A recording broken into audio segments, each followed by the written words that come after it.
Now to some progress in the fight against corruption. The Special Investigating Unit is cracking the whip on crime at Tembisa Hospital here in Gauteng. Thanks to their work over the past year and more, the hospital has now suspended 6 of the 9 people the SIU cited in their report. Now the other 3 have either resigned or retired. Health official Babita Deokaran was probing the rot at the institution when she was assassinated in August 2021. The SIU was then seconded to investigate the hospital. So let's get more details now from Kaizer Kganyago, who speaks for the Special Investigating Unit. Kaizer, thank you so much for joining us. This does sound encouraging, I have to say. I wonder if you could give us more details about these 6 people, the kind of positions that they hold, and what are they suspected of doing? Thank you very much, Sally, and thank you to your viewers. These 6 people that we had pointed out are working mainly in the procurement department, but also in senior positions as in the finance department in the Tembisa Hospital. And some of them, as you might have seen, the other ones that have since retired. I think the deputy director of supply chain retired under this storm. And then the chief physiotherapist resigned, and the medical officer there, who was seasonally was coming in and out, decided not to work there anymore. Therefore, those are the 3, but the other 6 are officials that are in both the finance and the supply chain section. I suppose it's a really good thing that they have finally been suspended because, you know, if they're suspected of these crimes, they could probably do a lot of damage in trying to cover their tracks. But I want to ask you about what happens now. I know that you've handed your information over to the National Prosecuting Authority. Where are we? Have you had any update regarding whether they could also be criminally charged as well? Yes, we are not there yet. We, as you have rightly said in the beginning, that we went into this investigation on a secondment. And a secondment is when the government, Gauteng government, basically the Premier's office, came to us and said, we want your expertise to come and assist us with this investigation that we are doing here in Tembisa. Therefore, when we are in a secondment, there are certain powers that we do not have because it is not in a proclamation. That is why at the end of that investigation, after we found the things that we found, we then went and said, okay, we now need to have a proclamation. We then prepared the proclamation based on the information that we have, and then we have sent it to the president. We're just waiting for the president to sign. And once the president has signed, we'll have our full powers. And that is when we will then quickly finalize what needed to be finalized and have the powers to then recover the money that needs to be recovered from all the people that might have been implicated in this. Yeah, and my understanding of how you work is that you start following the money. You start going through all that paperwork and seeing where things don't literally add up or add up to ridiculous amounts of money. Do you feel confident that you've got to the bottom of the rot at Tembisa Hospital and managed to stop it? No, definitely. We have gone to the bottom of the rot, and we were able to see all these transactions that were done and all these payments of skinny jeans and all the other things that were there. And our people have since finalized most of those investigations, and we gave the report to the Premier of Gauteng in December of last year. Therefore, at the moment, we wanted to make sure that we now have a proclamation so that we can then have our full powers to then make referrals, basically, but also the main important one is the power to go to the courts or the special tribunal in this case and recover all the money. And that is why we are saying in our statement that once we get the proclamation, because we've already done the work, we already know where what is at any given time. We then have to follow those people and say, because some of them resign because they want to cash on the pension money and quickly run. And therefore, we want to quickly get in there and be in a position to freeze those pensions so that we can recover once we find that they have something to pay back. How much money is involved?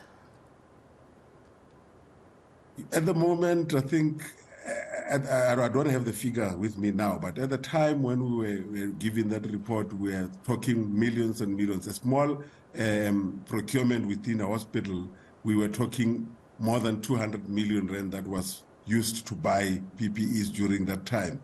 And that, I don't have the exact figure, but that was alarming because they were spending even more than what a government department would spend. That's shocking. And this is money that could have helped people who were ill. It's just sickening, actually. In the course of going through all the paperwork and following the money, does it link directly into what Babita Deokaran was starting to uncover? Yes, from what we got from some of the people that we were interviewing, it is obvious that Babita had already told some of the senior officials there in the department to say this is what is being found, because at the time they were supposed to be paid. And she was seeing all these discrepancies. We were able to follow up all of that. But we still have a lot of work to do because we need to be doubly sure. You know, in this country, we're living in an environment where people are litigious. They will always want to challenge us in court and so on. Therefore, we have got to be meticulous in the investigations that we do and make sure that we do it within the prescript of the law, because sometimes people get away because of technicalities. Yeah, well, you know, if they came wearing those skinny jeans, I might believe them. But really, I mean, it's appalling what happened at Tembisa Hospital. Is there a possibility, and I know that you don't directly, you know, do what the police do and sort of arrest people suspected of crimes, but is there a possibility that in following the money, you're uncovering a trail that might lead to Babita's assassins or the people that hired the assassins? I don't know. I just hope that happens because obviously we will be in a position to give the information, because the law says, our act is very clear, that if in the process of investigating corruption we find criminality, we are bound by law to then give that evidence to the National Prosecuting Authority. Therefore, any kind of criminality that we come across, will definitely give it to the National Prosecuting Authority. If it helps them to uncover or deal with this issue, then it will be okay for us. I wanted to ask you, we saw that News 24 in particular, I think, did so much investigative journalism in trying to scratch through the budgets and find out what was going on. Is that useful to you? I mean, is that the sort of thing that is actually quite useful when you start your investigations, to see some of the stuff the investigative journalists have already plowed through? No, definitely. We read some of the things that they give us, but from our side, we've got to test it against reality. Therefore, when we do that, we are able to see what they are writing about, and they lead us into some of the things that we need to do. Where possible, if they allow us, we talk to the people that they talk to, and then we are able to deal with all of that. But they are very helpful. In this particular instance, we really we're being cooperating nicely with Media 24 in particular. And therefore, for us, it is something that we really want to appreciate. And it is something that I always say, Sally, that we will not win this battle alone. We need the public.